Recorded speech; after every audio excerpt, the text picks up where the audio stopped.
Our Almighty God, Creator of heaven and earth, Father and lover of our soul, you sit on your throne of mercy and rule with your love and faithfulness. You are full of grace. We acknowledge your presence in our lives.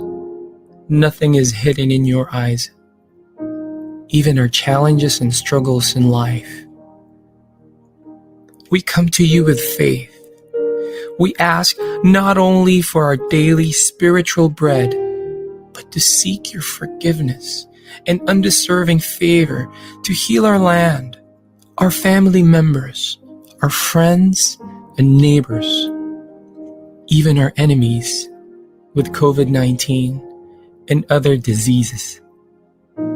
Holy Spirit, help us to deepen our faith and see the opportunity to believe, obey, and worship. As we face this pandemic, you are Lord and God. Encourage us and change our hearts, not to fear, but to be full of hope and find ourselves praying and meditating your word. We believe no works of the enemy prosper to your children.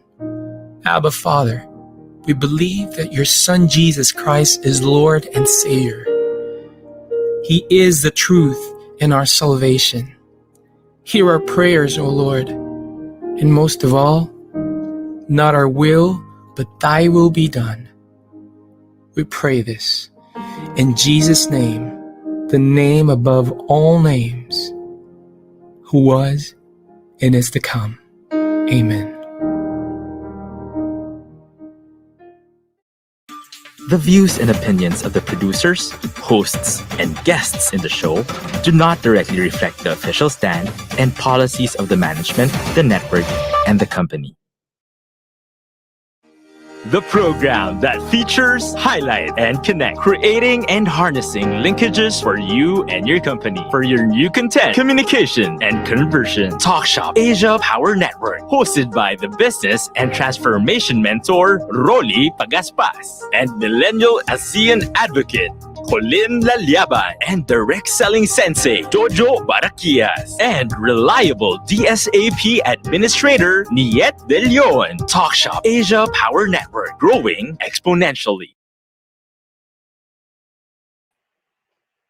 Good afternoon, Business Philippines, and welcome to the 22nd season of Talk.Shop Asia, the Philippines' most formidable business community, events organizer, and digital media producer, all in one program. So this season, we will explore the power of networks and communities to push for business development and sustainability.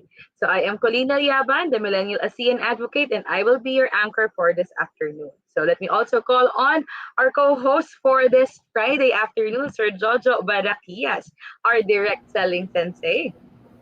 Good more earnings. Good Yes, good more morning, earnings, good Sir Jojo. afternoon, and good Mm-hmm. evening to the other parts of the world.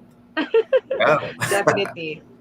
yeah. In partnership with the Direct Selling Association of the Philippines, DSAP, Mm-hmm. and the CN Youth Organization Philippines, we empower both renowned retail industry giants and emerging youth-led startups. These organizations will shape the opportunities for our viewers and communities to support brands and push industries as we go grow exponentially. Yes, definitely agree, no, Sir Jojo. And hello and a pleasant afternoon as well to everyone. So this is the newest season of Talk Shop Asia Power Network. Our viewers can definitely expect exposure to industry-leading brands and rising youth-led startups. So we are creating a holistic community that can foster mutual business relationships and empower brands as we venture into new horizons. Yan. Sir Jojo? Okay, we are streaming live through Facebook with Talk.Shop Asia Power Network, Talk.Shop Asia Retail Industries Group, and our own program partners, Direct Selling Association of the Philippines and ASEAN Youth Organization Philippines Facebook page. We should be glad to hear from all of you through the comments page of our live stream. Just leave your questions or comments there, and we will make sure to get your insights.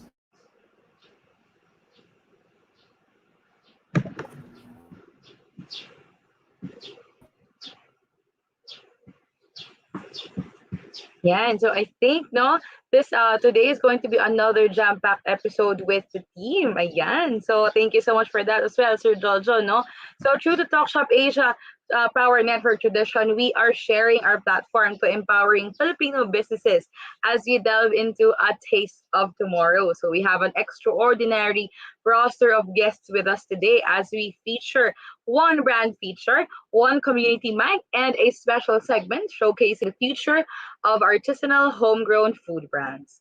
So we have Sir George Noel Wieneke, founder and CEO of Tempura, an MSME veteran and advocate for our brand feature this week. And of course, Sir Raul Matias of Manila Chocolatier, an international artisanal chocolate praline brand for our community mic segment.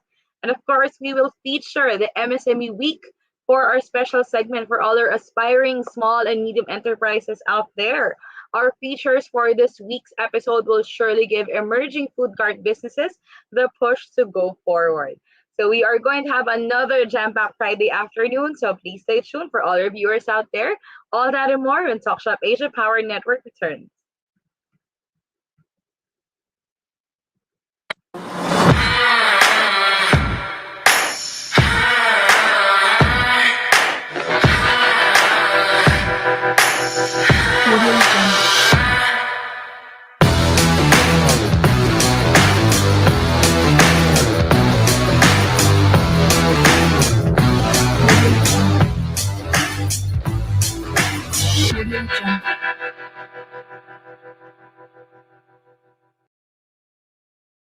Empower your mind. Be informed. Dahil lamang ang may alam. Knowing the latest trends and issues in the society. Feed your mind with information that are reliable, fresh, and straight from the experts. Be involved. Here in the conversations with Chester Kidlat, broadcasting live in big media. This is The Conversations. Welcome to Pride and Proud Asia, Asia's first online radio show that champions LGBT contribution and leadership in business and in our country and the region. Hosted by the Philippine LGBT Chamber of Commerce, visibility, representation, and empowerment. This is Pride and Proud Asia. Happy Pride!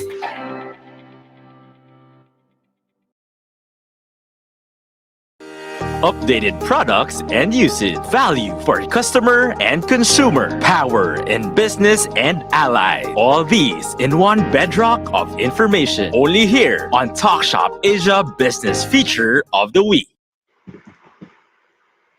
All right, so get the best deals online with Big Benta. Download Big Benta app in your Android and Apple devices to get your latest gadgets, electronics, and home essentials. Of course, we would also like to greet our partners from the ASEAN Youth Organization Philippines, as well as the Direct Selling Association of the Philippines. May your advocacies continue to inspire. So this week, we are officially welcoming you guys to the first segment of Talk Shop Asia Power Network, dedicated to highlighting up-and-coming direct selling and retail business leaders with our partner enterprises and organizations. So I would also like to call on my co-host, Sir Jojo Barakias, if he is with us on the screen. Back, but my picture is not there. Hi, Sir Jojo. Ayan, I think we have a little bit of technical difficulty, no? So, Yeah, all right. So, Sir Jojo, kumusta naman ang ano? Do you need time to fix that muna? Oo, and then yeah. come back I'll to fix me? my cam. All right, sure. Sige, sige. So we'll have Sir Jojo with us in a bit. Yeah, so we will start with our brand feature for the day. So we are glad to have a known veteran of expanding and developing emerging small enterprises in food carts. So please welcome, no? Let's all welcome, and I'm very excited for this segment this afternoon, no? The founder and CEO of Tempura, Sir George Noel Wieneke. Welcome to the show. Hi, good afternoon. Thank you for inviting me. Magandang hapon sa mga viewers natin and magandang gabi rin para sa mga nanonood mamayang gabi sa iba-ibang sulok ng mundo. Yes, Today is our definitely. first day of ECQ. We are Yes. all at home. Yes, definitely. I agree, Oo. no, Sir George. Oo. So, kumusta naman? Kumusta ka naman, sir, ngayong panahon ng ECQ? It's the first day again of another round of ECQ. Oo. Okay. Well, as a entrepreneur, syempre this is another challenge sa amin. Mm-hmm. Another trial to face. As we all Mm-hmm. know, sabi ko nga dito half 50-50 ang puso ko. 50-50 na gusto kong magbukas, 50-50 na gusto kong matapos na 'tong problema na 'to sa coronavirus natin, 'di ba? You know, I always tell my sons and my people or my friends, this is the season of yung acid test of unselfishness. Or Yes, sorry, yes. selfishness. Kasi hindi mo makokontrol di ba? Like we see people complaining, ano naman, ECQ naman, paano na negosyo ko? Pero Yes. dapat isipin din natin yung ECQ, baka nakakaigi rin yun. Kasi baka hindi natin kaya i-handle tong Delta na to eh. Mm-hmm. So Mm-hmm. this Mm-hmm. is where we're going to see the real character of all the entrepreneurs. Yes, so kakasubukan nyo, Sir George. Kumbaga talaga, it is really it's really a testing time, no, for other entrepreneurs out there, and it's going to separate the businesses who are going to thrive and those who will buckle down the pressure of the pandemic. And I hope then most of our businesses will survive the pandemic as well, no. So ayan, I hope also all of our viewers are staying safe in their homes. Also, please remember to follow our safety protocols strictly. Ayan, always wear your masks out there, guys, and then your face shields as well. And make sure if you want to order your favorite foods, diba? We can always go to our to our delivery heroes out there. Ayan. So Nako, speaking of food, no, Sir George. Ayan. So I want to know more about Tokyo Tempura and what the brand really is about. I mean, as a lover of Japanese cuisine, I am really excited to hear more about the brand. Ayan. okay. So, Actually, mhm. well, Tokyo Tempura started in 2012. Okay. Mhm, I've mhm, been in this, I've been in a cart business already since 36 years ago. No? mhm, mhm, I'm one of the founders of Potato Corner, okay, in 1992. So, ang mhm, buhay ko talaga nag-umpisa sa maliit na negosyo tulad ng mga kiosk, carts, etc. So, mhm. in 2012, bago kasi lumabas yung Tokyo Tempura, nauso muna yung mga buffet-buffet, di ba? Of course, it started with dads, Yes, kamayan, and then yes. all of a sudden, Mhm, everybody is into buffet. And mhm. then, as I observed the market, nakita ko na ang mga Pinoy mahilig pala sa tempura. Mahilig sila sa tempura. When you Yes, observe, when you observe them in a buffet, ang unang nauubos yung tempura area.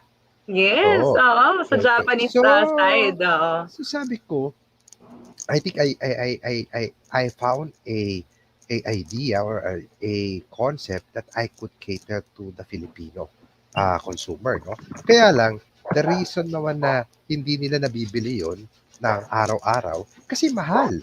Mahal. You Mhm, know, mhm, hindi ka mhm. naman magbo-buffet araw-araw dahil napakamahal.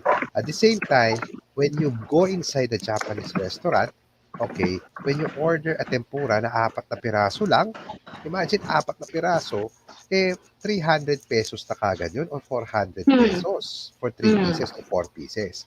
So sabi ko, I think when I saw my target market, okay, I automatically observe and listen to their pain point and wish list.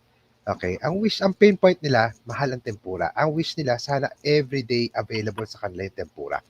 So, Yes, we agree. created a affordable or murang tempura concept in 2012 na nilagay namin sa mga kiosk at kinalat namin sa mga malls at saka groceries at saka yung mga commercial space.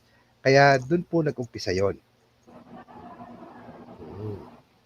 So, awa ng Diyos, nagustuhan ng merkato, natuwa ang Mhm, merkato. 2012 mhm, hanggang 2013, it was a struggle though. 2012 to 2013, it was a struggle though. Ito yung pinakamahirap na journey if you're putting up a new concept, a new company. So, ito yung trial and error. Okay, you're trying to yes, look for the right mhm, formula. Tama ba yung mhm, lokasyon ko? Naiintindihan ba ng mga market ng lokasyon ko 'tong produkto ko. Of course, mhm. andito yung nagko-configure ka, getting the right formula and the right form, no? And in 2014, dumating rin sa buhay natin yung tinatawag na food parks. Yung food parks, di ba? Dumating yung food parks, nauso yung food parks. And I wanted to apply for space. Kaya lang, sabi sa akin doon, ay hindi ho pwede kasi Japanese kayo, Japanese concept kayo. May Japanese concept na po kami dito. Ang sinasabi ko palagi, we are not a Japanese restaurant. We are not a Japanese concept. Although, origin, we are a tempura store. Okay. Okay, okay, So yeah, yeah, I get that. we Mhm, focus on that product, the tempura. That's why we have flavored tempura, we have glazed tempura, we have different kinds of tempura. That was our positioning. We are a mhm. tempura store. So, Okay. yung sa food Mhm, park, sabi ko sa food park, payagan tayong pumasok doon, tapos mm, gagawan ko ng isang konsepto na different kinds of Tokyo Tempura in the food park. Ano yun anong konsepto ng Tokyo Tempura sa food park? Ang ginawa ko po sa kanya, all you can eat. wow! Oo. Okay, Buffet all you can level na tempura, sir, oo. oo, that was about Mm, 299 lang siya per person mhm. hanggang mamatay ka sa busog. Okay? So, Hmm, it was an instant hit during that time sa mga food park. So, naging flagship kami ng mga taong nagtatayo ng food park. So, we were being invited. Tapos na-vlog kami. We were really being featured left and right sa mga food vlogs, sa mga TV stations, sa mga ganito. So, as we as we go on to the journey or the era of the food park, naisip ko ring expand siya inside the mall. mhm. So, dalawa po yung expansion namin. Because of our popularity in the food park, naging popular na rin po kami sa mall. Okay? So tama lang po na ginawa namin 'yon because we did not know that the lifespan of the food park ay mabilis lang. Okay? Sandali lang pala sila. Naging fad lang talaga yung food park concept, no? So that's why we are in the malls before the pandemic. And then, pagdating po ng 2013, 2014, 15, 16, 17, we were very, very lucky because God has blessed our company to grow and to be stable. In fact, it is my bouncing back as an entrepreneur kasi medyo matagal po akong nawala after I sold my share in Potato Corner. So about 15 years looking for the right formula, the right concept, and the right product. So it took me 15 years to to redevelop na ala potato corner business again, no? So, in 2017, kami po ay nabigyan ng blessing ni Lord. Nanalo po kami ng Agora Award. You know, we all know that Agora Award is one of the most prestigious award in the Philippines. So nanalo po ako ng Congratulations, sir. small medium small medium entrepreneurship of the year. So in 2017, and then 2018, nag-join na po sa akin ng mga anak ko. I have two sons that is working with me. It became a family business. Masaya naman kasi it's a rare opportunity na kahit matatanda na sila, and you can still guide them with your wisdom, no? Mm. So, yun I po agree, yun. sir. Kaya lang po, noong 2019, sige, ano tayo, maraming plano. We opened in all the provincials. Sa mga probinsya, nagbukas kami. We had plans to open in Jakarta, in Malaysia. Kaya lang po, dumating nga itong pandemic na to. So, hold muna lahat. Hold muna lahat ng plano. Yes, definitely no, Sir George. I mean, that was a very in-depth look into how the business started. Kasi as a consumer as well, I mean, I used to see it talaga in the malls and I've tried it and it's amazing, by the way. And I've always had the impression that it was a Japanese restaurant, no? Kumbaga parang it came from that concept, but it's original in such a way na you selected one product that customers love and then you created it into this amazing snack or treat for them, ganyan, by way of the tempura. So Opo. I really love the story and the inspiration behind the brand. So thank you so much for that. And of course, congratulations for the Agora Awards. This is of course, Sir George, so well deserved for you and the company. So we're also very interested, no, Sir George, what are the flagship products and best sellers out of your tempura? Yeah.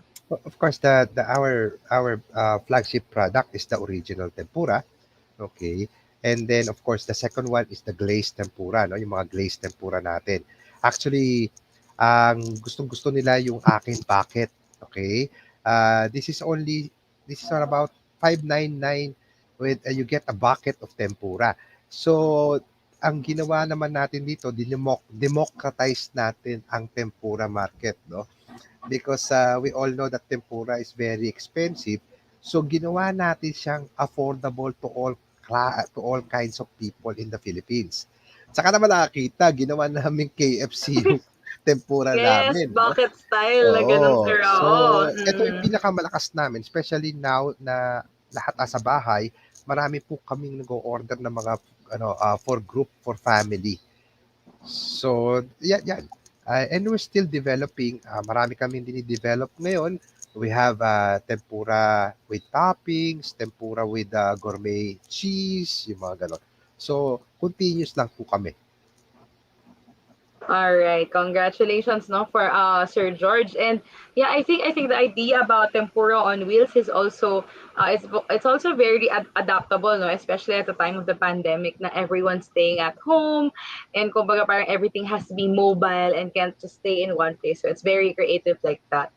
Yeah. For our next question, Sir Jojo, please take it away. Yeah, Sir Noel, ang galing. Salamat. Tempura on wheels. Nakakatuwa naman. Yeah. So I see that's one of the best sellers, no, of Tokyo Tempura. Now that it's not a Japanese cuisine, ngayon ko lang nalaman yun. So it's a unique selling proposition, selling Tokyo Tempura.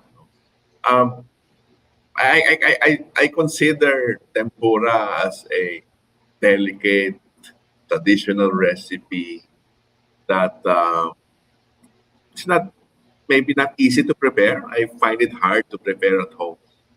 So, how do you usually source out your raw materials, Sir Noel? Okay. Actually, okay, correct ko lang po. Actually, tempura originated talaga in China, in Japan. He's a Japanese cuisine, but we all grew up looking at the tempura as a expensive meal or expensive um, menu, 'di ba? When we all grew up na alam natin mahal 'yan. Alam natin mahal 'yan. But if you're going to really research deeper on the origin and the history of tempura, okay, tempura is a side street food in Japan. Okay? Mm. Para lang siyang fish balls dati sa Japan. Oo. Yes, So, oo. oo. So, Mm-mm. nobody really research on this na pwede ba to? And then the impression that the chefs gave us is this is a delegate uh, Yes, para uh, high-end ganyan. high-end Oo.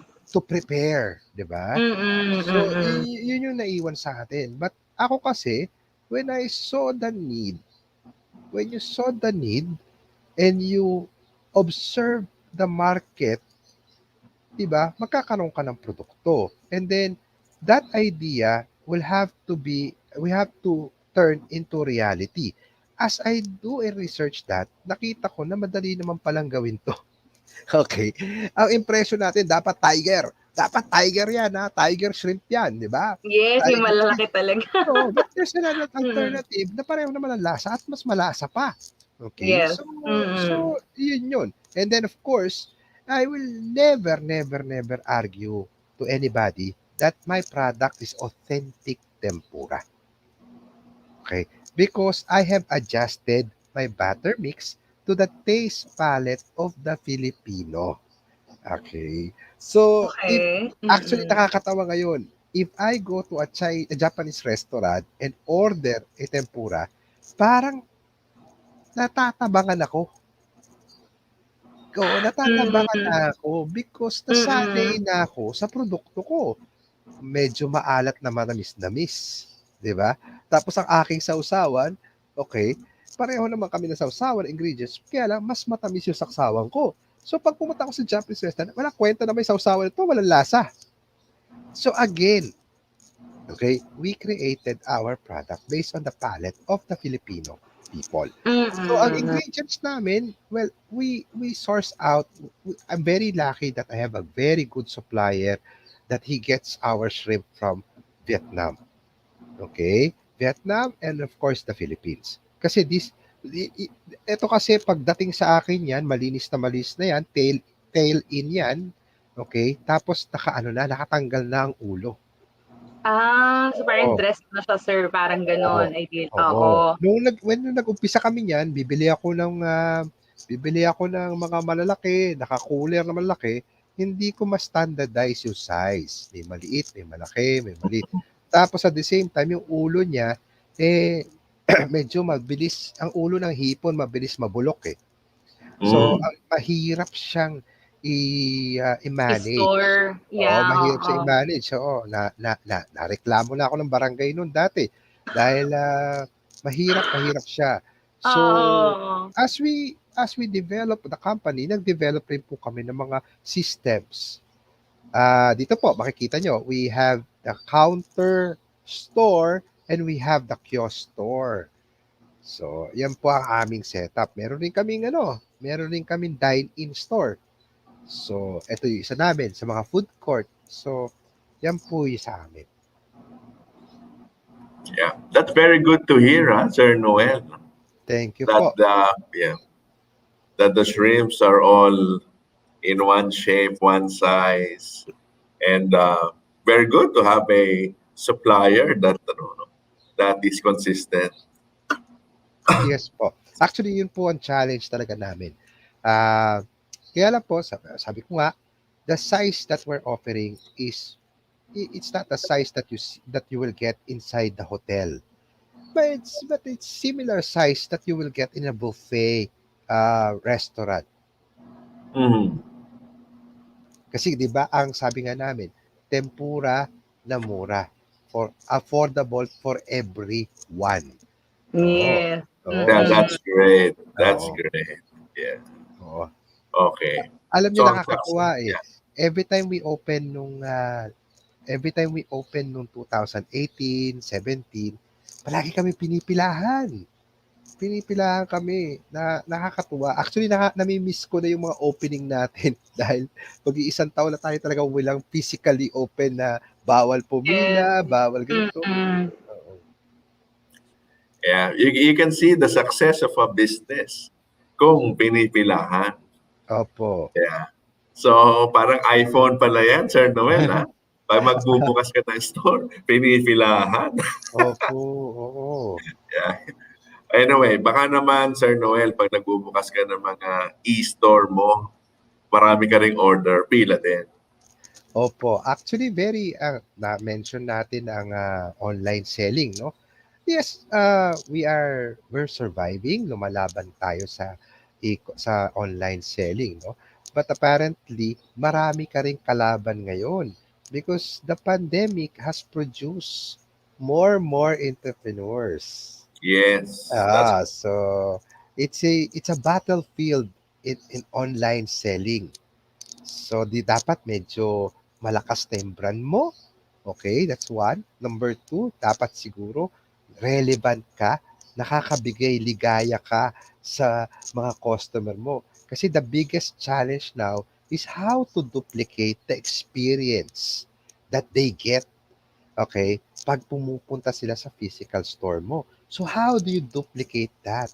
So swerte kami because the experience that we're giving to our customer nung wala pang pandemic is sharing. We were natural, yung natural positioning po namin, lalo na sa food court. Okay, bibili kunyari si Jojo ng pansit, bibili si Ma'am ng sisig. Tapos makikita ngayon ni Jojo, ay, bili kaya tayo ng tempura, share tayo kasi mura siya. So you mm, don't wanna miss the chance of buying it because it's mura. Can you just imagine my 12 pieces? My 12 pieces is just how much? Ang mura ng 12 pieces. Okay? So, ang gagawin niya, nasa center yan. When, when you mm, enter a food court of SM or Ayala or Robinsons, makikita mo it's a food to share. yeah, Okay? So, that is what we are missing now. Okay? Kasi asa bahay tayo with that Yes. experience. So, kaya po pumapatok kami, marami bumibili because binibili yung bucket namin and they share it inside their houses. yeah. Oh, Galing. oo. And it became a tool to celebrate, a tool to feel happy. Oy, birthday ni ganito, patempura ka naman. Oy, birthday ng anak ko, paborito niya yan, I'll buy from you. In Yeah. fact, may kwento po ako, nung pandemic, ah, may isang kakasal sa Marikina. Hindi po natuloy yung kasal nila because nag-lockdown tayo. Yung lalaki po, napaka-depressed niya. Napaka-depressed niya. So hinanap po kami ng babae, yung fiancé niya, at nag-request, pwede ho bang mag-order kahit papipick up ko na lang. Okay, padadala ko lang doon sa magiging asawa ko kasi napaka-depressed niya. Ang paborito niya po is tempura pa nagde-date kami sa Feliz Ayala Mall in Marikina. So kami naman, we did an extra effort. Nag-set kami ng magandang pagkain, tapos nagdala kami ng mga tarpaulin sa bahay niya. So may mga ganun po kami. Wow, meron pang after-sale service, ha? Alam mo, Sir Sobrang Noel, sweet na sir, no? Next level service talaga. Oo. Personalized pa nga. Oo. alam mo, Yeah. Sir Noel, taga Marikina din ako. Ayun. Tapos, tempura is also the favorite of my wife. Nako, Yeah, the only just difference give me a is, PM. yeah, our wedding pushed through. Ayun. So I Oo nga. consider myself lucky. Oo nga. Oo. Saan po kayo sa Anyway, Marikina? Hmm. anyway, Sir Noel, meron pa akong mga ibang tanong. Oh, sige po. Yeah, you mentioned a bit of some of your competitive advantages, no? Like you mentioned your tempura is really good tasting. It's also generous in servings. Ika nga, panggitna, di ba? For sharing.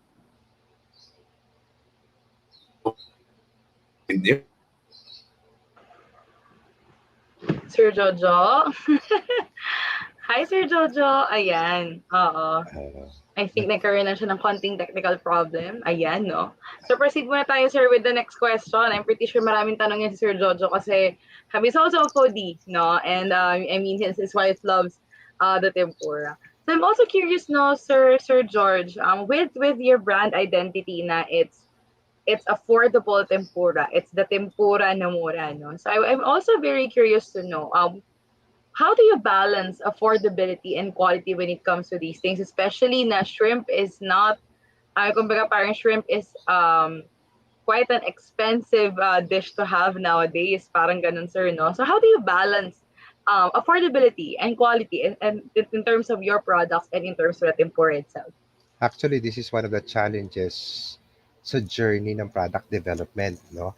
How do you make your dream concept into reality? Marami pong Yes, yes. challenges doon. Along the way Mm-hmm. po, you do the testing, you do the research, okay, until you find the right formula na kung ano yung nakikita mo sa ulo mo. Actually, dito swerte lang po kami that we were able to have a resources o kaibigan na tumulong sa amin gumawa ng butter mix namin, nagdala sa akin sa magaling na supplier. That's why we were able to achieve yung expectation namin on how to present this to the market. Mm. Yeah, I mean, I feel So, like that's also very valuable, no, Sir George. I mean, the profitability side when it comes to these businesses, no.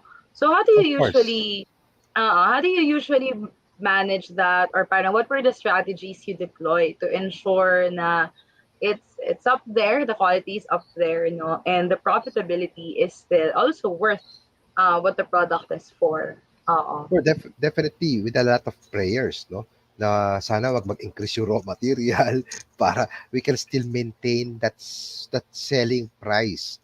Kasi what is critical to us is the selling price. We're selling it as an affordable level. And at the same time, quality, how do we maintain quality? By really, really monitoring how we prepare and how we source the Mm-hmm. raw material.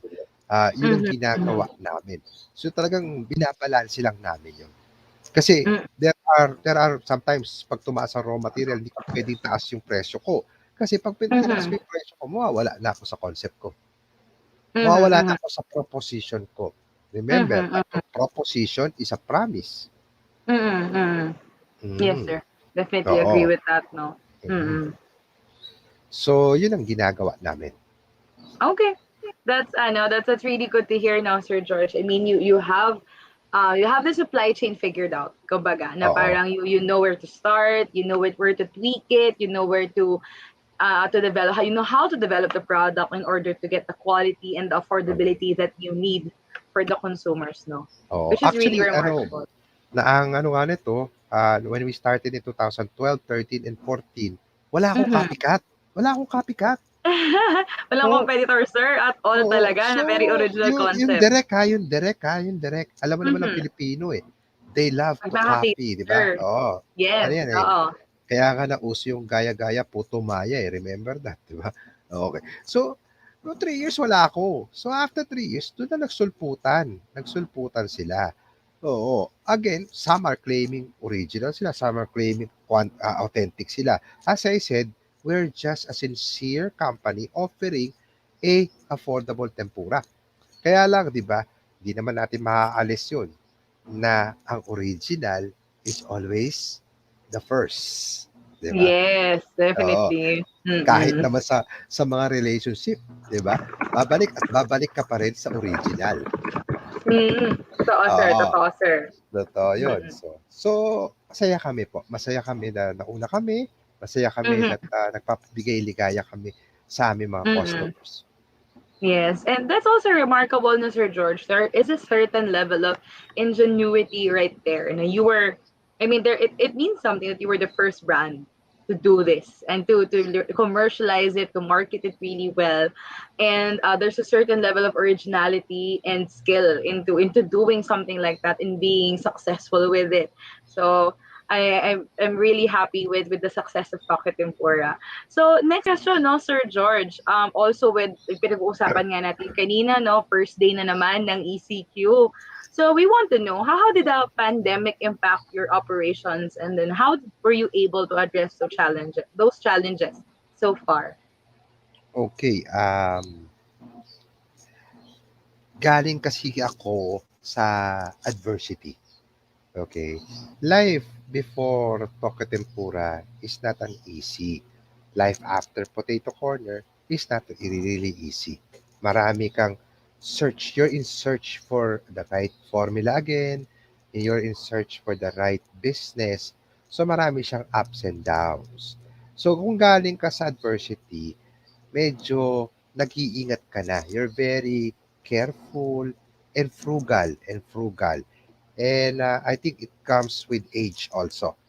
So what really made us very hindi naman stable during the impact, okay, during the impact of this pandemic is our financial discipline. Okay, so yun ang aming yun ang aking saving grace, no? So wala kaming utang, we were able to pay our suppliers on time. We don't abuse our credit line. In fact, I don't want to avail of any credit terms from my supplier. Kasi madali lang naman yun eh. Kung nabenta mo ang isang produkto, okay, bawas mo na doon yung para kay supplier, bawas mo na rin doon yung para sa labor, bawas mo na rin doon yung para kay Juan de la Cruz, okay, ibawas mo na rin doon yung para kay Miralco, okay. Ang problema kasi minsan, hindi natin sila binabawas kagad. Nasisilaw tayo sa nakikita nating cash flow, di ba? Yes, Okay, yes. or Mm-mm. gross sales, di ba? Gross sales is not your money. Your only money is the net profit. Okay? So, minsan, may mga kumpanya na working or working alive operating on tinatawag na cash flow basis. Yung nabubuhay ka lang sa cash na pumapasok sa'yo. Dapat po, profit-oriented yung kumpanya. Okay, so yun po ang to brace the impact of the pandemic, we were very careful and we were very frugal in our financial expenses. So, naka-survive po kami ng isang taon dahil meron po tayong tinatawag kong uh, emergency fund. Okay, nakasurvive tayo. Kaya lang po, on the second lockdown, medyo naubos na yung emergency fund natin saka yung working fund natin, no? Kaya nga itong third lockdown na to, medyo nininervyos na ako, no? So sabi ko, delikado tayo dito. Okay? Although, ang ginawa namin to uh, really fight the challenges is number one, we went online. Nagbenta po kami. Kami po yung unang-una nagbenta ng Tokyo Tempura do it yourself. Okay? So nag-offer po kami na hilaw, na hipon, binigay po namin yung butter mix, binigay namin yung sauce, at nagbigay kami ng instruction on how to do it. You know? Yun yung kasagsagan nung pandemic lockdown last year. Because may mga inventory ako, anong gagawin ko doon? Baka masira, di ba? So, ang ginawa namin, gumawa kami ng do-it-yourself. And I'm so proud that kami po na una. Pagkatapos namin ginawa yon, multinationals followed. Talaga sabi ko, ang galing. Okay, other fellow entrepreneur followed. Nauso yung do-it-yourself. Okay, Yes. ang Parang take kagandahan, home kits. oo, Oo, Sir George. ang Mm-mm. kagandahan naman na to, sinuwerte naman kami, the celebrities, the food vloggers, pinikap yung konsepto namin. Bakit? Because, di ba, bawal ka mag-celebrate ng anniversary mo, sa bahay ka lang ngayon. Bawal kang mag-birthday celebration, dapat sa bahay ka lang noon. Yung tempura do-it-yourself became an instrument of happiness and celebration. Okay? So, yung mga kumukuha sa amin, kasi birthday ng anak ko, kasi anibersaryo namin, so it became a centerpiece. Okay? Secondly, yung nilaunch namin yun, naging bonding moments. Okay? Kasi yung daughter, tuturuan ng nanay magluto ng tempura. And then, nagko-contest pa yung So tatay, yung nanay, cute. tsaka kung sino pinakamagaling magtempura, magluto ng tempura. Yes, yes. So, it became a family activity. And then, yun ang ginawa namin, beta kami online. And then, nakita ko rin na maraming OFW na umuwi, marami na layoff. And the only way to fight yung layoff, wala unemployment, is magnegosyo. So, ang sinabi Mm-mm. ko, alisin yung franchise fee. Alisin yung franchise fee ng Tokyo Tempura. Mm-hmm. Bigyan mo yung gustong magnegosyo. Basta, babayaran nila yung equipment, yung kiosk, okay tayo kasi wala naman tayong pang-abono. Yun ang bigay mo. We were able to open 35 stores last year. Oo. So, ito yung mga nangyari sa amin to be afloat. Afloat. Congratulations for that, no, Sir George. And I know that it took a lot of bravery and a lot of strength and a lot of thinking din talaga to get to where you are as a brand then right now, no. So I'm really in awe of what Tokyo Tempura has done, not just for the consumers, but for those people who also want to franchise the the company as well. So I mean, making it easier for people to get a franchise and to have or to own their business via Tokyo Tempura. So Jojo, for our next question, we're nearing the end of the first segment of the show. Go on. Yeah.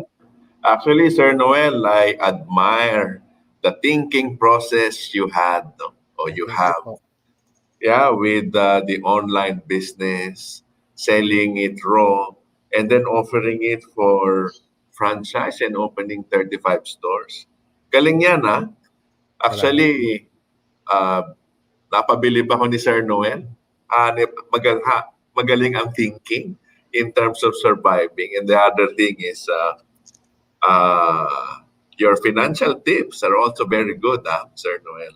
Thank you po. So with all of this, Sir Noel, what's next for Tokyo Tempura? Well, for now, the focus of the company is to survive. The focus of the company is to take care of our people. The focus of the company is to take care of my family. So we are, in fact, this ECQ, my people will be in their own houses. All of them will be work at home. Pero meron kaming ginawang, instead of wala kang gagawin sa bahay, may ginawa kaming Tokyo Tempura ECQ Masterclass. So Mm. each week, I invited several experts to teach and to motivate and to teach and make them learn something new. So we are preparing ourselves to the new beginning. But the focus really is really to be afloat.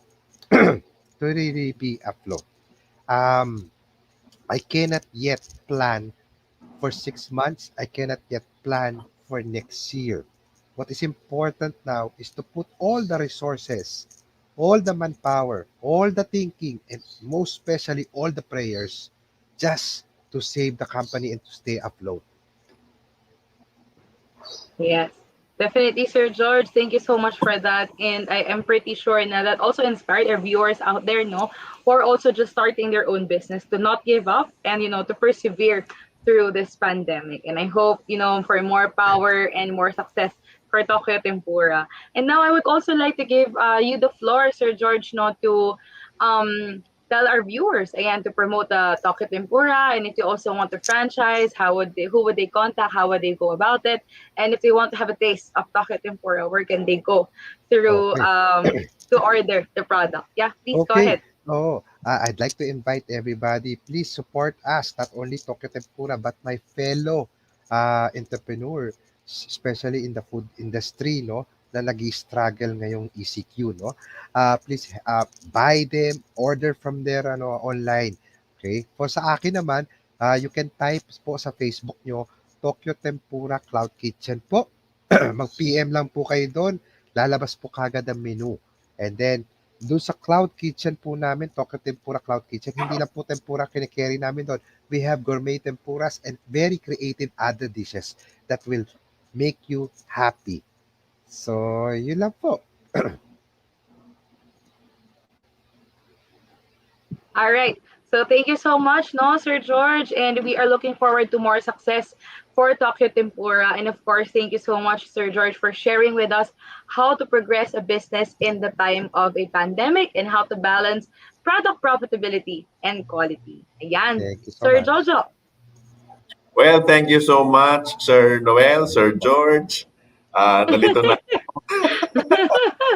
Mm, ayan. And personally, I learned a lot from you, Sir George, Thank you po, sir. about cash flow, the financial tips, being frugal. I think we should share that with as many people in the business so that many businesses stay afloat during this pandemic, especially this ECQ. And the one thing that I will remember most is the happiness the Tokyo Tempura bucket brings in the house to the family. Yes. Thank you very much, Sir Oh, George. always welcome. Thank you so much for inviting me. Okay, thank you so much. Stay safe. Okay. Kaya pa naman, Of ano to, course. to my fellow entrepreneurs, okay, we can still bounce back. Okay. First thing that you really have to do is unload all emotional packages that we carry to stay light, to stay afloat. Once naalis na natin yan, we can formulate already our strategy. Laban lang tayo. May darating na bagong umaga pa. Yeah, thank you so much, Sir Thank you po. George. Those are very beautiful words. And of course, we will hear more from Sir George no, in our upcoming special segment and, of course, our panel segment of the show. So please stay tuned for that. All right. So thank you so much, Sir George. And we will hear more about our next guest. So we will be pausing for a quick break. But when we get back, we are featuring our artisanal homegrown chocolate brown for our community mic segment. So all that and more when Talk Shop Asia Power Network returns. Exponential growth, the most viable, trustworthy, and highly effective marketing and sales medium worldwide. A global $180 billion industry. Welcome to the world of direct selling, where we generate earning opportunities, create livelihood, and enable entrepreneurship for people from all walks of life, transforming individuals into businessmen and women and equipping them with the means to go further. Direct selling in the Philippines has been growing steadily over the past 30 years, providing meaningful income to 1 out of every 5 Filipino families. Thousands upon thousands of Filipinos choose to be direct sellers for the numerous benefits they continue to reap despite economic limitations.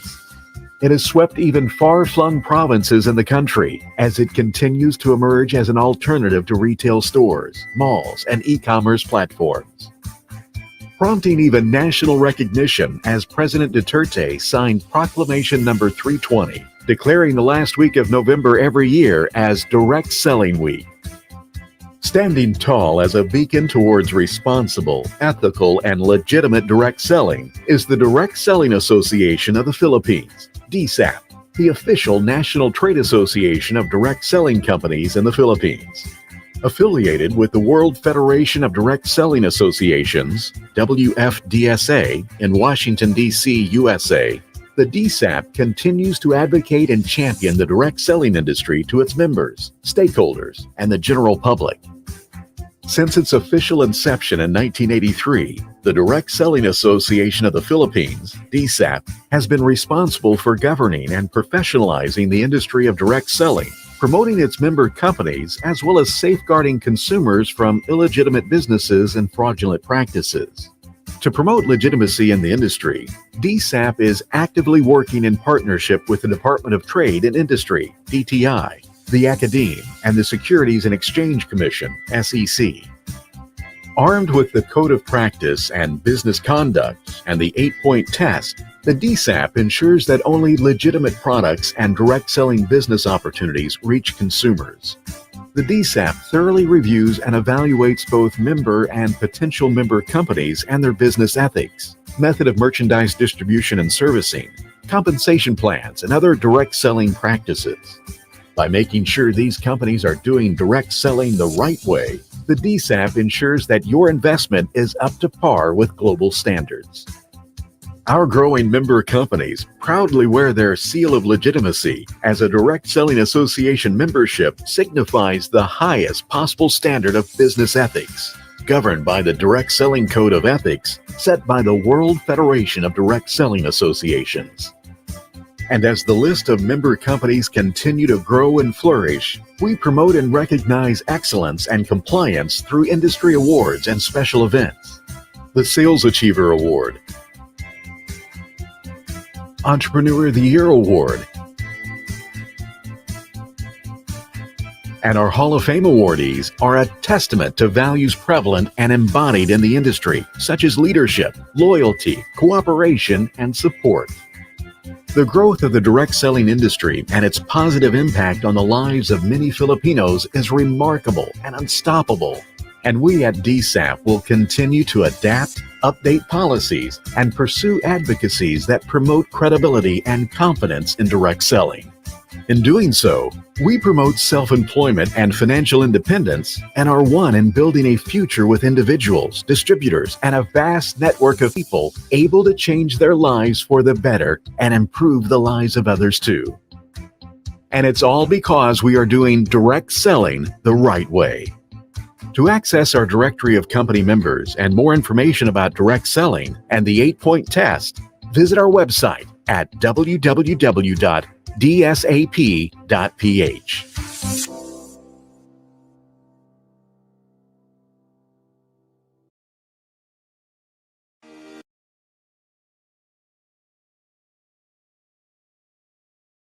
Communities are power. They are unique and linked, offering voice, value, and variety. Presenting now our community mic this week.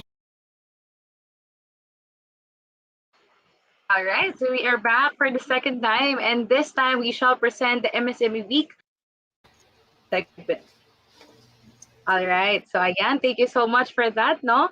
For our tech team, and as well, welcome back to Talk.Shop.Asia Power Network to all our viewers out there, both in the Philippines and in the global setting.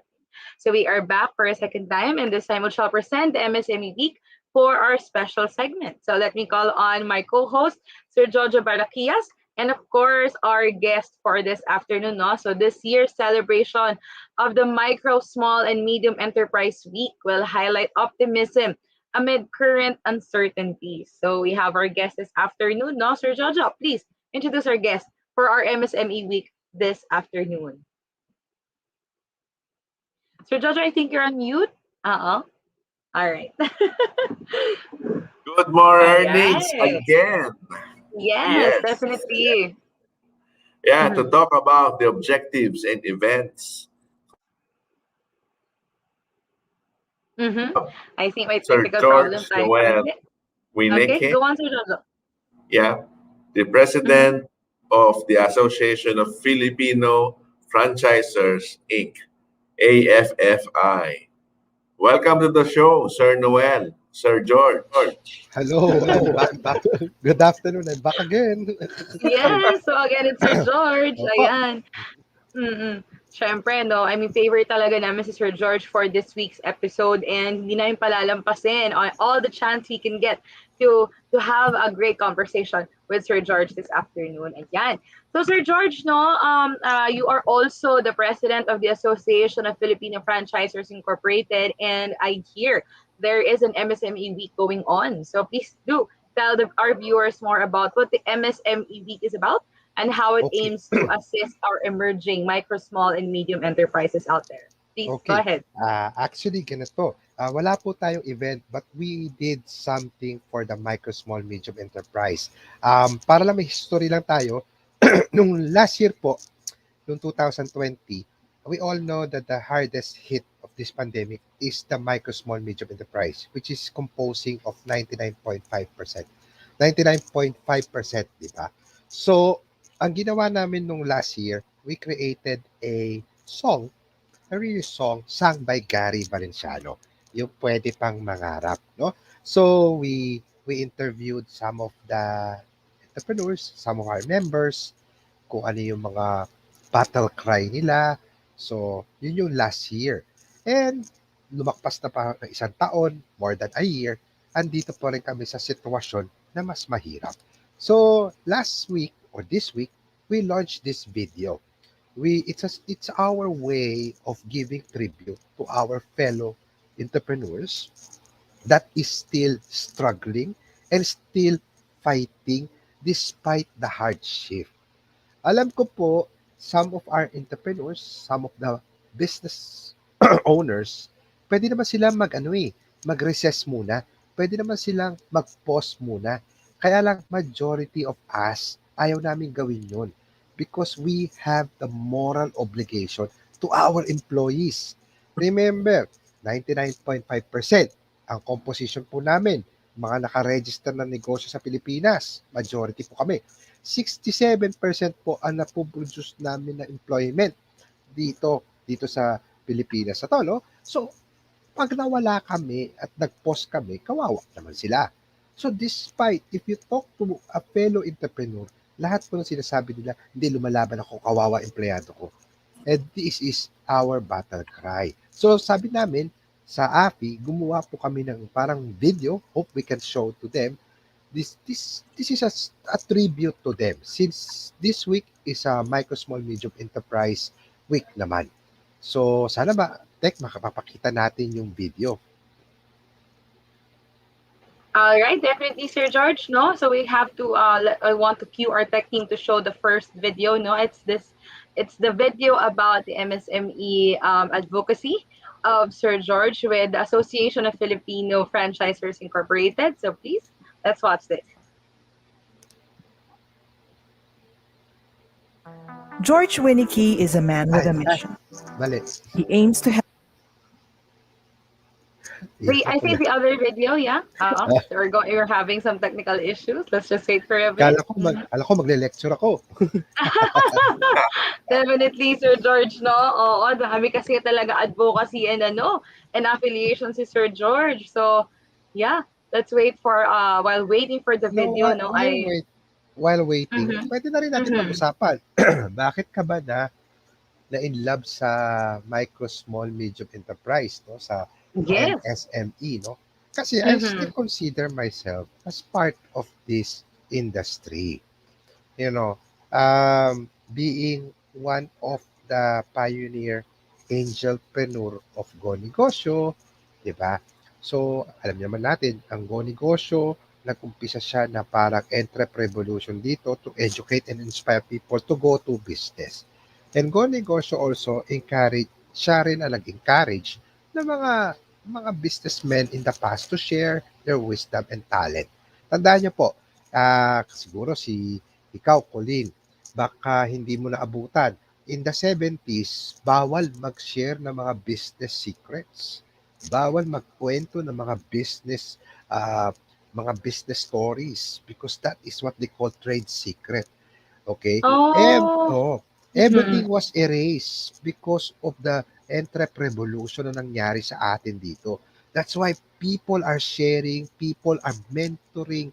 Okay? When we started mentoring, wala pa masyado nagme-mentor eh. Okay? In 16 years ago, wala pa masyado.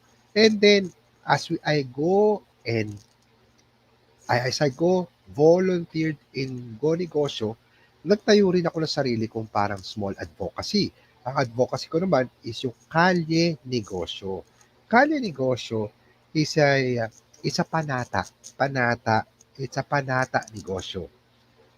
Sabi ko, Lord, I will put up a business, and as I put up this business, I will put up also an advocacy para center ko pa rin kayo. So, kambal ni 8 years na po ang Tempura, 8 years na rin po ang Kalye Negosyo.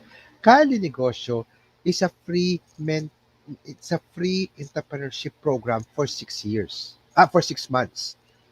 Meron kaming kinukuha namin kayo, 6 months tayo makasama. Every Friday, we do the lectures. Every Friday, meron kaming kinukuha resource person, speakers, professors to guide you. And after that, matatapos mo yung programa mo na may negosyo ka na alam mo na magpatakbo ng negosyo. So doon po ako napunta sa industriya na to, sa industriya ng pagme-mentor, sa industriya ng pagle-lecture. Kaya po, um, like sabi ko nga, this is the third the third podcast. Kasi nga, kanina, dalawang lecture, ito. So, buhay ko na po to. I don't know, siguro I will grow old and hopefully, with God's permission, with God's grace, still doing, encouraging people, giving people hope on Mhm. how to improve their lives. Yes, I mean, I really love this advocacy, no, Sir George. I mean, um, being an entrepreneur, I mean, most of the entrepreneurs I know din kasi, and I mean, siguro din based on their priorities, no, they really focus on the business itself. Siguro kasi it's also difficult to create your own business and to also maintain it, diba? But it's on a it's certainly on a different level when an entrepreneur decides to help not just those na malapit sa kanya or not just those who can benefit the business, but also other striving entrepreneurs for I mean, who also are in their fields, no? I mean, siguro yung iba, they might think na parang these will be my competitors. But for you, Sir George, obviously, it's not, that's not the case, no? I mean, you really love helping other people. It really is part of your advocacy. So I am also quite curious, no, Sir George, about the PLDT ambassadorship that we brought about kanina. I would also love to hear more about that. So would you like for us to play the video for that? So we Yes, can see. please. Oh, Okay, sige. So for our tech team, let's watch what the PLDT ambassadorship is about for Sir George Wieneke. Let's watch this. In the morning, I start my day with orders, cause they all keep wanting more. Time to blow their minds, cause my shake's divine. My milkshake fizz is fast, supercharged, and I'm like, it's bigger than yours, I'm a master. Got an online store, e-payments, now it's easy to charge. My milkshake deliveries don't take long, so I've got 5 stars for them all, my home biz. Got only calls, I ain't worried, cause my backup's strong. La la, la la, la. La la, la la, la. okay. Amazing. I mean, that's na-LSS ako, Sir George. Yung, I mean, feeling ko, I mean, that's another lyrics for a very popular pop song. So it's very catchy, and I love the beat and I love the lyrics. So yeah, Sir George, please tell us more about the PLDT ambassadorship and the goal Okay. of Okay. that campaign. Anyway, PLDT Home Base is offering a bundle. That bundle has already all the component for you to do your home-based business. Imagine, may platform na naka-attach na siya sa sa Paymaya, meron siyang Grab affiliation, makaka-affiliate na siya sa Grab, and then may backup ka pa na malakas na fiber. So, everything is really there. So, again, PLDT Home Base is also helping the micro, small, medium enterprise. Kaya naman po ako napunta dito sa sa PLDT Home Base dahil po hindi sa mukha ko, hindi sa katawan ko, because of my love to the micro, small, medium enterprise, no? Hindi po ako si Richard Gomez, hindi po ako si Aga Mulak. So, it's just that they got me because of my closeness to the micro, small, medium enterprise. Actually, this is the Mm-hmm. second time they got me. La, Mm-hmm. 9 years ago, 10 years ago, they got me also as Mr. Kaasenso. So, ako po yung Wow! unang-unang Miss So pala, ikaw PLDT. pala yun, sir. Oo, ako yung Oo, that's why you unang-unang, look so familiar. oo. So, Okay, okay. pumayat na lang po. So, bata pa ako noon. So, ngayon, kinuha ulit nila ako. Mm-hmm. Again, because Mm-hmm. of my affiliate to the micro, small, medium enterprise. Oo. So, yun po. That's our offer. Imagine for 4,000 plus, you have already the bundle, the set bundle. So, you don't have to worry. All you have to do is product. Okay, to have a product, to have a relevant product, to have a attractive product, and you have already the support of the whole bundle of PLDT Home Biz. Definitely, I agree with that, no, Sir George. How about you, Sir Jojo? Medyo kinakalaban ka ata ni Sir George sa ambassadorship. O may pa Richard Gomez daw tayo dito, sir. Ano masasabi Ah, mo, get, Sir Jojo? oh, alam mo naman, sa kaputian, lamang na si Sir George. Hindi. Sa kaalaman, lamang din si Sir George. I will not compete with Sir George. Hindi po. Mapagbigay talaga yan si Sir Jojo. Yeah, but Yeah. I also want to know, no, Sir George, no, what is the advocacy as well of AFI? Kumbaga, I mean, how is the AFI helping MSMEs, no, brave through the pandemic and make sure that their businesses are viable and sustainable even during these trying times? Actually, when I took over the leadership in 2019, the trust that I was focusing is also again helping the micro, small, medium enterprise. Actually, in fact, one of our programs in AFI in 2019 is to educate, help those entrepreneurs who wants to expand their business into franchising, making them a responsible franchisor. That's why we also had we're supposed to have a regional franchising boot camp during that time. Kaya nga nawala yung momentum eh, di ba? 2019, ready na kami for Yes, 2020. sir. A rising And then talaga. Oo. as you can see naman, the logo or the slogan of AFI is empowering the Filipino entrepreneurs. AFI has been an association na uso yung familyship. We talk to each other, each owners are sharing their own wisdom, their trials for everybody to learn. Okay? Yun naman ang kaibahan talaga ng asosasyon ng AFI. So, again, dahil ako, ang focus ko, micro, small, medium enterprise, ganoon na rin ang sinunod ni AFI. Hopefully, if after October, kasi my term will end this October, kung sino papalit sa akin will continue this program that I uh, took for AFI. Yes, definitely, Sir George. I agree with that, no? And I feel like that's also a noble advocacy coming from the association to really help with a boot camp, no? And I feel like that's also essential for our franchisors to be responsible with their franchises as well, just O, to make sure that business is sustainable. Yeah. that's true. Mm-hmm. And also to Mm-hmm. avoid yung mga scammers. Yes, Marami that's kasing true. fly-by-night na scammers na Mm-hmm. nabibiktima yung mga brothers and sisters natin na OFW. They have hard-earned Mm-hmm. money, nabibiktima sila. Dalawa lang ng po niyan eh, yung talagang nagbibiktima o yung inosente. So we need Yes. to educate yung inosente na these are your obligation. If this person buys your franchise, this is your obligation. It has to Yes. be clear for both parties, yung obligasyon ni franchisee at saka yung obligasyon ni franchisor. Mm-hmm. Mm-hmm.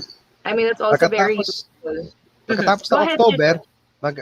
magko-concentrate na lang po ako sa aking kalye negosyo at saka sa aking apo.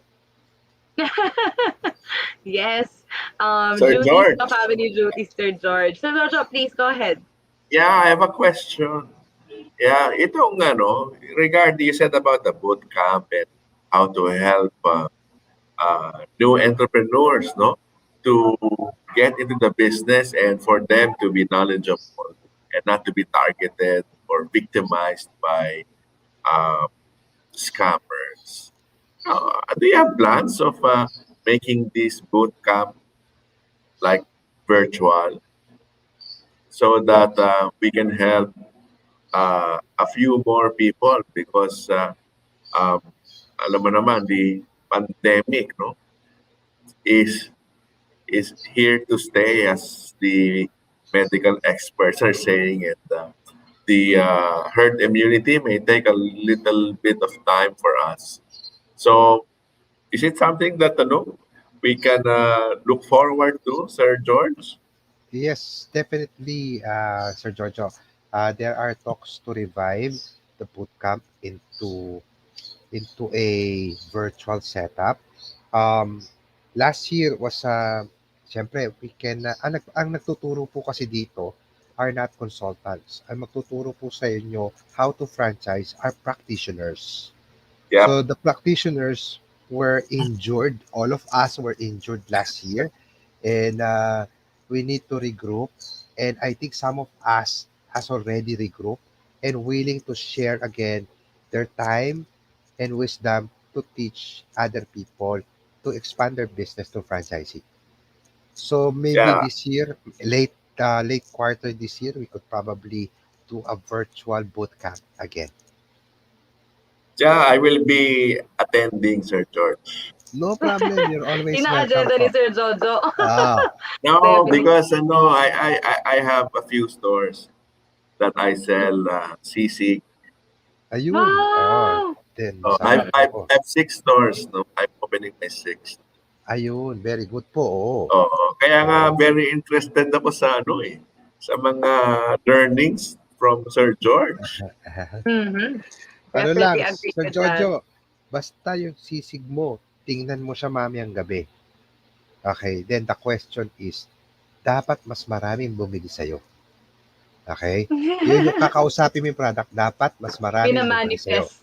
Oo. Tapos Yes. tapos tanungin mo sarili mo, paano ko mapaparami ang customer nito? Mhm. So that's the question. And then you get a whiteboard, lagay mo doon lahat ng sagot to your right. And Mhm. voila, that will be a resolution. Okay, Yes. bigyan lang kita hint. Reinvent sisig. Mhm. Okay. Mhm. Mhm. Yeah. Thank you. I have some ideas like that already. Ayun, Oh, may So mga iba na validation. kaming ginagawa eh. Mga Oo. healthy sisig options, ganon, Sir Jojo, di ba? Yeah. Our sisig is organic. Tsaka pag tinititigan Wow! ko talaga yung sisig ko, ubos agad. Mhm. Dahil Yun. Parang inakain namin. itong Swap tayo no. Sisig at saka to tempura. tempura, Yeah, I oo. think so. We can do that. Di ba? Mm. Ano yan, Sir? Guilt-free sisig and tempura, di ba? Ayan. For Yeah. It also sure, our brings viewers would love happiness that. Ay, wow, Yes. sarap and po. makes Oo. your life So, longer. so same, Mm. you get the sisig, same same feeling, Mhm. okay, but less but healthy, no? Mhm. Same texture Mhm. talaga. Ay, I love that. Oh. Ayun. Ako, sir, ano lang, taga-tikim lang ako, sir. So, kapag po may free Ah, sample tayo dyan. aha. Of Ayan. course, of course. Oo, actually Definitely. dapat kami sample kayo sa akin. Kaya lang Oh. we were preparing Mm. for the ECQ, no? Mm. No worries So, about that, sir. sabi Oo. ko after ECQ may utang ako sa inyo. Oo. Yes, thank you so much, sir. Ayan. And of course, no, I would also like to give the floor now to Sir George to call on businesses or other potential franchisors. How do they contact AFI? Where do they want if they want to also franchise? How do they contact you or the team or the Okay. nearest franchisors in their area? Please go Okay, ahead. for Tokyo Tempura, if you want a franchise or avail of the recovery franchise program that we have, you can please look for us in Facebook, Tokyo Tempura, PM us there, or you can visit our website, www.tokyotempura Philippines. Ando po, meron po kami message doon. Message nyo lang po kami. And somebody will call you. Para naman po dun sa gusto maging member ng association po namin, AFI, please hanapin nyo rin po kami sa Facebook muna, siguro kasi mas mabilis. PM nyo lang kami doon, hanapin nyo lang AFI Empowerment Filipino Entrepreneur. So, yun po yun.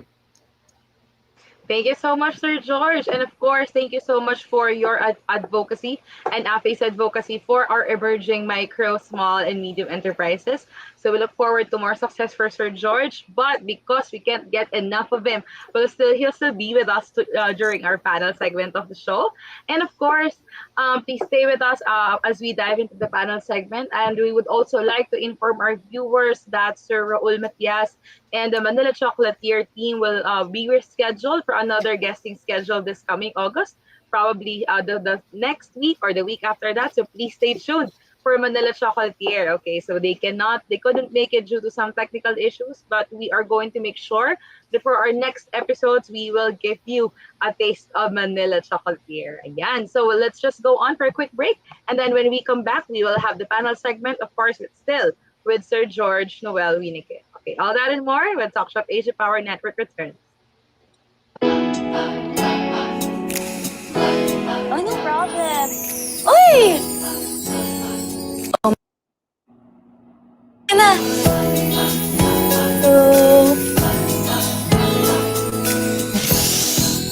Naku, ang bango-bango ng anak mo.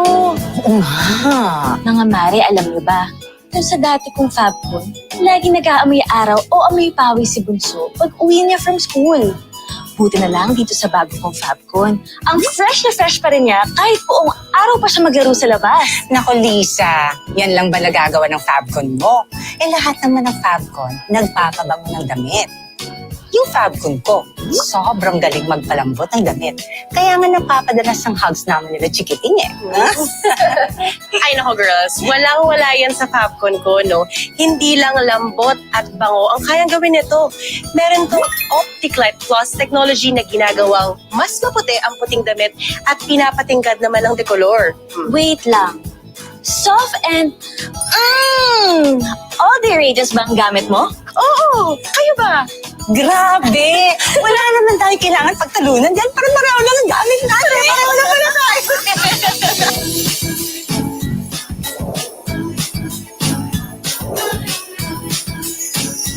Gustong-gusto ko talaga ang soft and all the rages fabcon kasi sobrang pinapalambot nito ang mga damit namin. Oo nga, Lisa. Sobrang ginawang fresh na fresh pa ang mga damit namin. Tama ka, Ellen. Kaya truly kong nagustuhan ng soft and kasi pinoprotektahan nito ang mga damit para lagi itong mukhang bago kahit nakailang laban na. Tingnan mo, etong damit ko ngayon, 30 times ko na yung nalaban. Pero hanggang ngayon, mukhang bago pa din. Oo nga, no? Kala ko, Mare, kakabili mo lang yan eh. Hindi! Kaya para laging smells fresh, Looks fresh. at feels fresh, Gumamit na rin kayo ng soft and all the regions tulad namin. Lapitan mo lang yung suking PC dealer, Mare.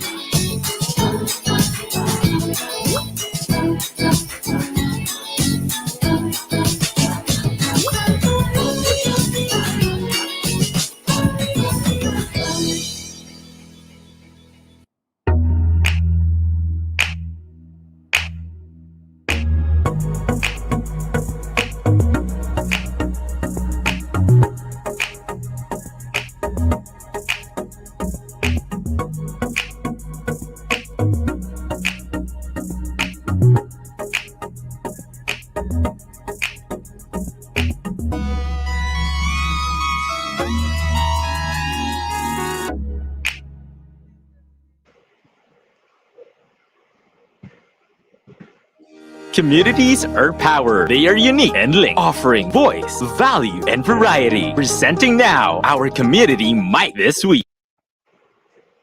All right, so we are back again for the last time, and this is our panel segment of the show. So let me also go on my co-host, Sir Jojo Peraquias, and of course, our guest of honor today, Sir George Noel Wieneke. Okay, ayan. So let's dive right into our panel segment, no, Sir George. So for your panel segment, this is where we ask our guests about the general theme of that episode, and that is a taste of tomorrow. So I feel like it's very apt for the advocacy of AFI and as well as for Dr. Tempura. So for our first panel question, how do you develop and evolve your products to capture homegrown Filipino industries? So again, how do I develop a product that will capture the homegrown? Actually, we will always go back to the basic. This is the strategy in product development. No? So first, if you want to create a winning product, you have to first determine kung kanino mo siya ibebenta. Okay? The greatest mistake kasi ng mga taong gusto magnegosyo is gagawa siya ng negosyo kasi gusto niya. Gagawa siya ng isang konsepto kasi favorite niya. Okay? So that's a wrong move. Kailangan, pag gumawa ka ng isang negosyo o isang business, kailangan tingnan mo muna kung sino ang target market mo. Okay. And then once you determine the target market, you study them. You study them, you observe their habits, their behavior, and then listen to their irritants, their likes, and their wishes. So, once nakuha mo na yung mga wish list nila, yung mga irritants nila, you look at the product now or the concept. Dapat, ang konsepto mo is may unique selling proposition or what I call differentiator. Okay. I'm pretty much sure, hilong-hilo na kayo na punong-puno ng milk tea dito sa Pilipinas. Okay? And we cannot really, I'm pretty much sure, pag yung milk tea craze sa Pilipinas, pag may dumadating na bago na from Japan, different color, mas colorful, lahat tayo andun. Pagkatapos naman nun, may darating naman, emperor tea, China Yeah. tea, etc. So, again, nauubusan. And then, at the same time, lumiliit yung market. So, ako kasi, every time I create a concept, I will make sure, number one, it's not a copycat. Number two, I will make sure that it's creating a trend, a trending. Okay? Siguro baka sabihin ng iba, yabang mo naman. No, but in 1992, when I created and conceptualized flavored French fries, it created a trend, di ba? It created a trend. Everybody was following it. Then after the flavored French fries, a Chinese person hired me to create a concept and help him create a concept, which is the waffle, the waffle time, which is the different waffle. Oh. So lahat naman sila nag-waffle, di ba? Lahat nag-waffle. Okay. Another person asked me, can you create something? So nauso naman yung Hong Kong style noodles. So I created the noodles, di ba? So nauso siya. So my mantra, okay, or my style in creating a product is always creating a need or unique siya. Kaya nga, di ba? Galing na tayo doon. So ngayon, after favorite French fries, you have tempura. So everybody's following tempura again. So what's next? Oh, again, I was also involved in helping this girl from Davao, yung Maxi Mango. Okay, sabi ko, ayusin natin yung Maxi Mango mo. So lahat ngayon nagmamango-mango. So, di ba na pandemic? So again, yun yung proseso. That's the process actually. The whole secret lang naman kasi doon sa proseso na yon is making sure that your concept in mind aangat, relevant, at may differentiator. Okay. Yeah. That's really that's really genius of Sir George. And the way you said it, it seemed so simple, but when it comes to the execution, no, I'm pretty sure it's also very thorough. I mean, there has to be a discipline and a consistency when it comes to the execution of those types of things. Kasi, But Colin, I can. alam mo, sorry, naiinis kasi ako sa iba. Parang, anong kaibahan ng produkto mo? Kasi natural siya, healthy siya, hindi ako gumagamit ng preservative, etc. Tapos I'll ask him, do you think your customer will ask kung ano hinahalo mo dyan? Yes, the product, no? Did we ever go to Pancakes House, McDonald's, and ask them, ano hinahalo mo sa karne mo? Yes, Diba? sir. The reason why we went to a place because the eyes saw it. Diba? Yes. Nakita ng mata. It was Kakaiba to. attention grabbing, yeah. Okay to. Oo. Because diba tayo ngayon, experiential. What the eye sees. Diba? Sa palagi ko sinasabi, pag ikaw, Colin, naglalakad ka sa mall, nakita mo Zara. Okay? Nakita mo yung Zara. Ang ganda ng blouse. Diba? Ang ganda ng blouse. Di ba mata ang ginamit mo? Hindi ka naman tumigil at tinikman mo eh. Kinagat mo. Uy, masarap pa, bibili ko tong blouse na to. Visuals talaga. It's always the eyes. The eyes.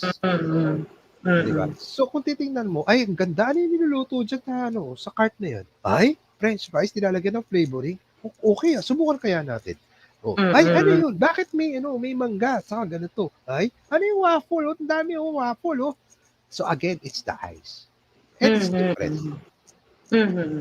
Yeah, I definitely agree with that, no, Sir George. I mean, as a consumer myself then, whenever you go to the mall and scour the food court for something to eat, alam mo yan, parang you look at the whole food court and then your eyes stop somewhere.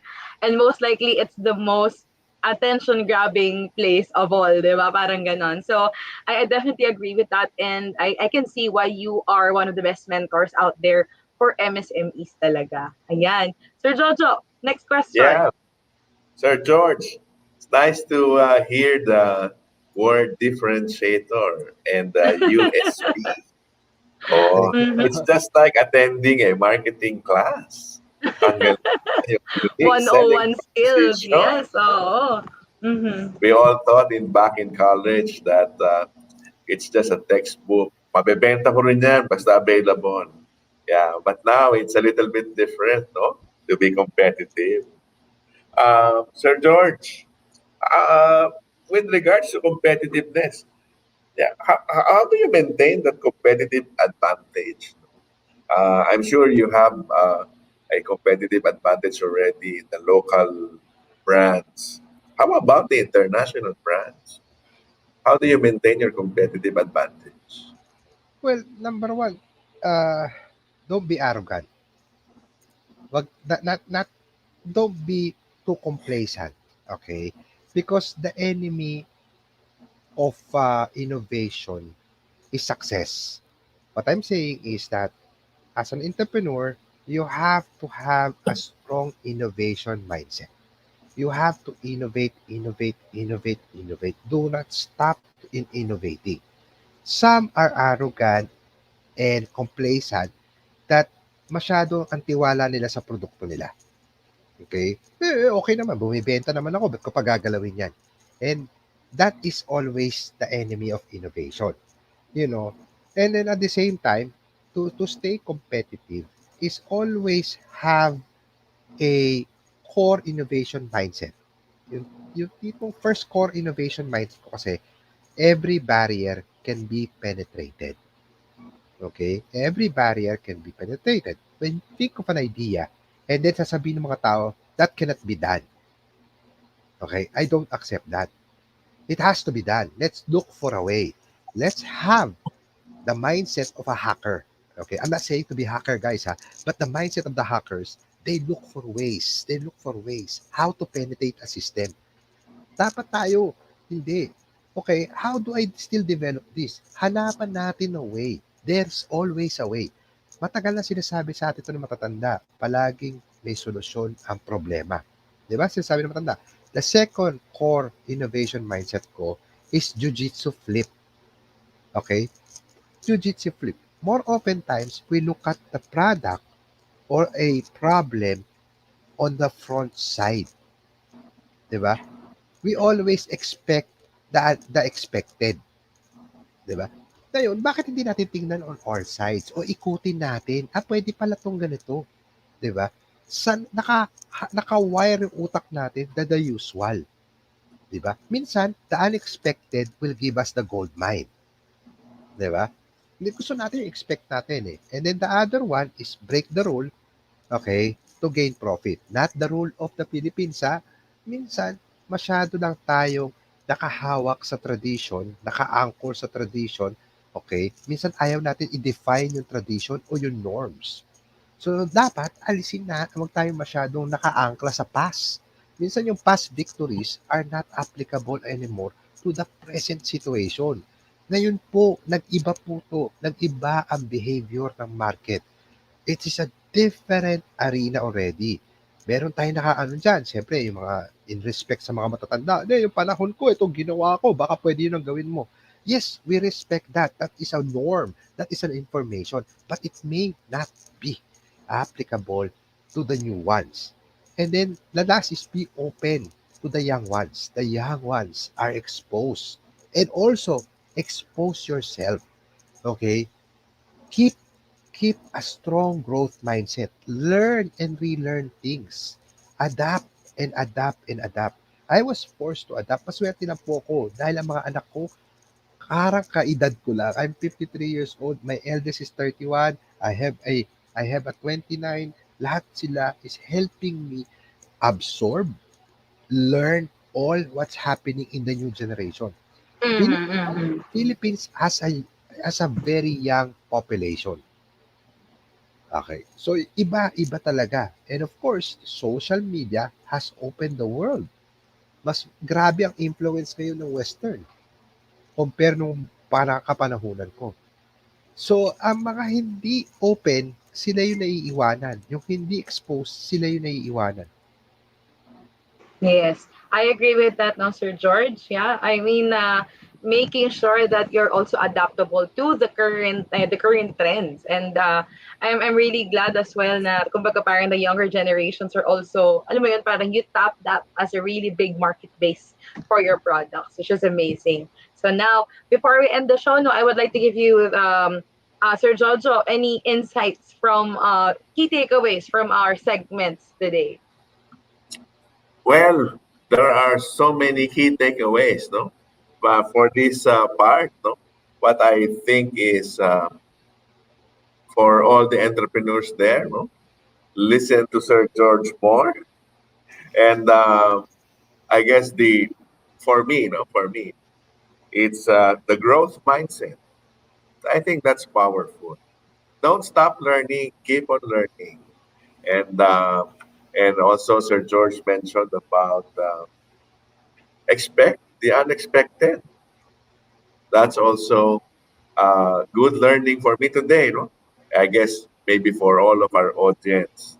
And I guess the two pitfalls of a business is being complacent and being arrogant. So don't do that. Or don't do those two things. So, Sir George, thank you very much. I've learned a lot today from you. Mm-hmm. Mm-hmm. Yes, me too. No, so thank you as well for Sir George.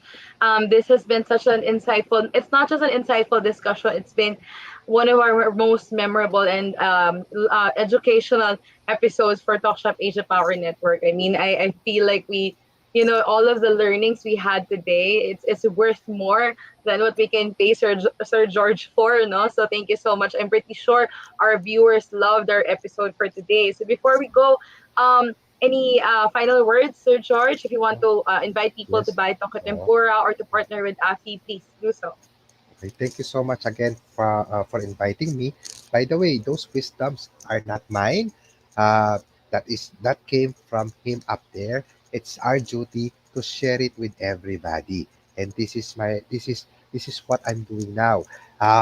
Again, for everybody, let's not control.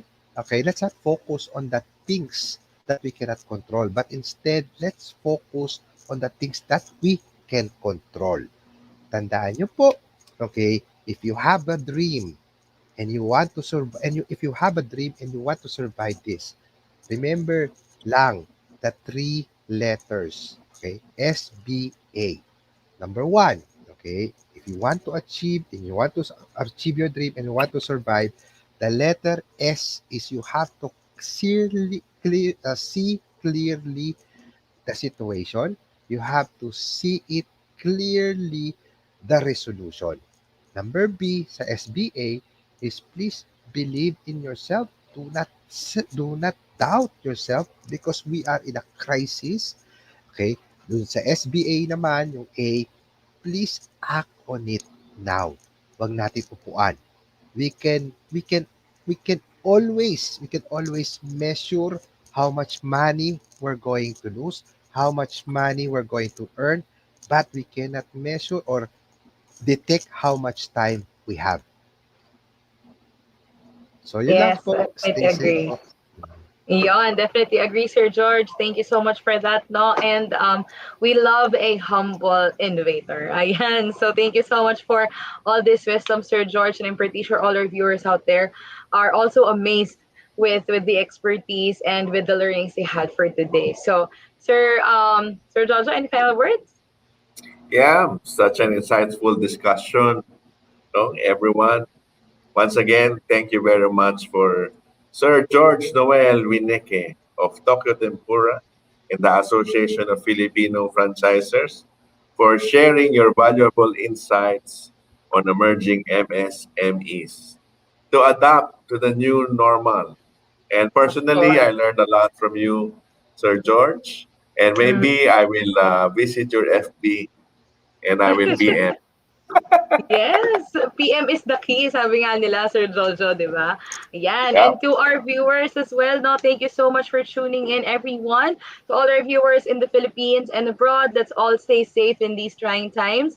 And see you again next Friday. So thank you so much, Sir Jojo and Sir Yeah. George.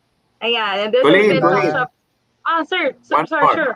Go ahead. Mhm. Yeah, I would like to greet Niet De Leon a very happy birthday. Yes!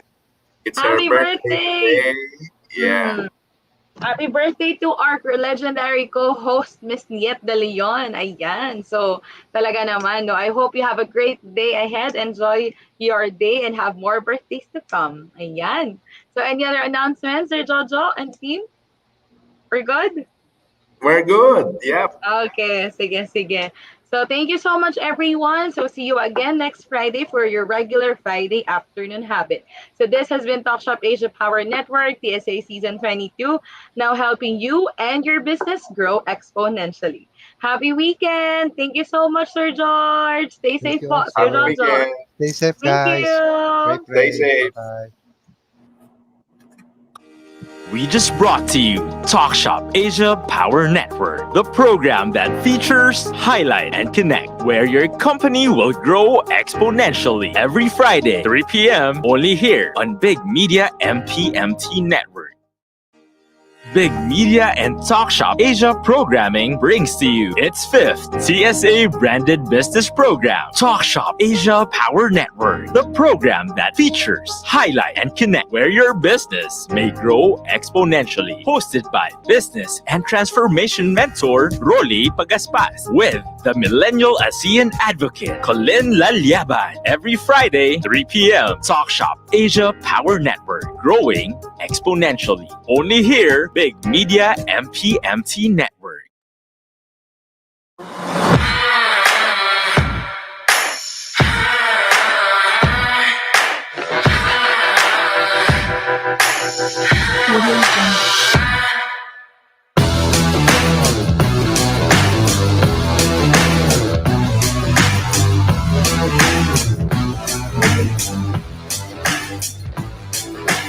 Audio Jungle.